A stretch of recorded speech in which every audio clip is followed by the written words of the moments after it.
या बातमीपत्राचे प्रायोजक आहेत pro rich look skin and hair studio.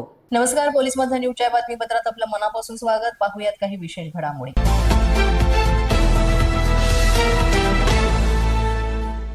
Vaishnavi Hagawane आत्महत्या प्रकरणामध्ये आज पुणे न्यायालयात सुनावणी झाली।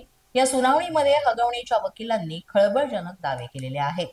अज्ञात व्यक्तीसोबत वैष्णवीच्या व्हॉट्सअप चॅटचा दाखला देत तिच्या चारित्र्यावर त्यांनी संशय व्यक्त केलेला आहे।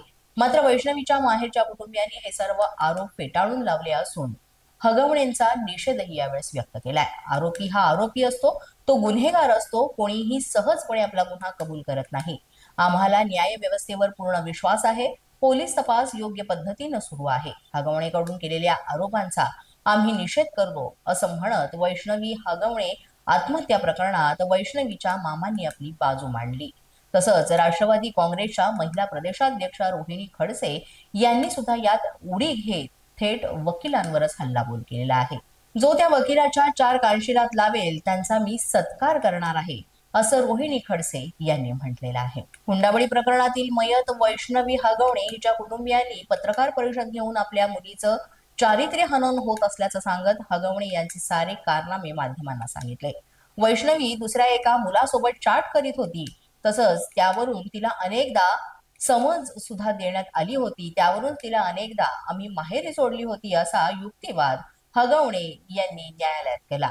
त्यांच्या आरोपांवर वैष्णवीचे वडील कसपटे यांनी उत्तर दिलं। हगवणे कुटुंबाच्या त्या वकिलाला एकच सांगायचं आहे, साहेब तुम्ही सुज्ञ आहात, काहीही आरोप करू नका। तुम्हालाही मुलगी असेल, माझी मुलगी गेलेली आहे, ती मेली आहे, तिच्या चारित्र्यावर संशय उडू नका असं म्हणत वैष्णवीच्या वडिलांना अश्रू अनावर झाले।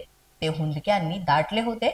कसपटे भाऊक झाल्याचं पाहून त्यांच्या नातेवाईकांनी पत्रकार परिषद तिथेच थांबवायला सांगून त्यांना धीर दिला आणि तिथून ते घेऊन गेले। सुया घ्या, फणी घ्या अशा आवाजात गावोगावी भटकंती करणाऱ्या महिला आणि डबे घ्या, चाळणी घ्या म्हणत दारोदारी फिरणारे पुरुष अशी पारंपरिक ओळख असणाऱ्या भटक्या वैदू समाजातील पहिली महिला डॉक्टर होण्याचा मान अहिल्यानगर जिल्ह्यातील लोणी गावातील शुभांगी लोखंडे हिला मिळालेला आहे। तिनं हा प्रवास केवळ तिच्या कुटुंबासाठी नाही तर संपूर्ण समाजासाठी केलेला आहे आणि 12वी नंतर शुभांगीनं वैद्यकीय शिक्षण क्षेत्रात प्रवेश करीत होमिओपॅथी शाखेमध्ये आपलं शिक्षण पूर्ण केलंय। तिच्या कठोर परिश्रमामुळे आणि चिकाटीमुळे ती महाराष्ट्रात वैदू समाजातून डॉक्टर होणारी पहिली मुलगी ठरलेली आहे। ही एक ऐतिहासिक कामगिरी आहे। तिचा हा प्रवास थक्क करणारा आहे। ती डॉक्टरच नाही तर एक समाज सुधारक बनण्याच्या मार्गावर आहे। ती म्हणजे माझ्या समाजात अजूनही मुलींना शिक्षणापासून लांब ठेवलं जातं। मी स्वतः त्यातून बाहेर पडले म्हणून मला समजतं की शिक्षण म्हणजे काय आहे। त्यामुळे मी आता माझ्या समाजातील इतर मुलींना शिक्षणाची प्रेरणा देणार आहे। पोलीस मध्य न्यूजच्या बातमीपत्रात वेळ झाले का छोट्याशा विश्रांतीची। पाहत रहा पोलीस मध्य न्यूज। या बातमीपत्राचे प्रायोजक आहेत pro rich look skin and hair studio.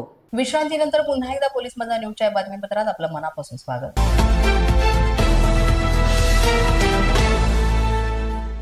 नाशिकमध्ये गोदागाठी वडिलांच्या डोळ्यादेखतच युवकाचा खून करण्यात आलेला आहे। बुधवारच्या आठवडे बाजारात वडिलांसोबत आलेल्या एका 19 वर्षीय परप्रांतीय युवकाला, ज्याचं नाव आहे नंदलाल उर्फ सूरज जगत कुमार दास, या युवकाला धक्का लागल्याच्या कारणावरून वाद घालत कुरापत काढून म्हसोबा महाराज या पटांगणावर जवळपास 6 ते 7 जणांनी चाकू घुसवून ठार मारल्याची घटना घडलेली आहे। या घटनेनं पंचवटी परिसरातील कायदा आणि सुव्यवस्थेवर प्रश्नचिन्ह उपस्थित केले जाते।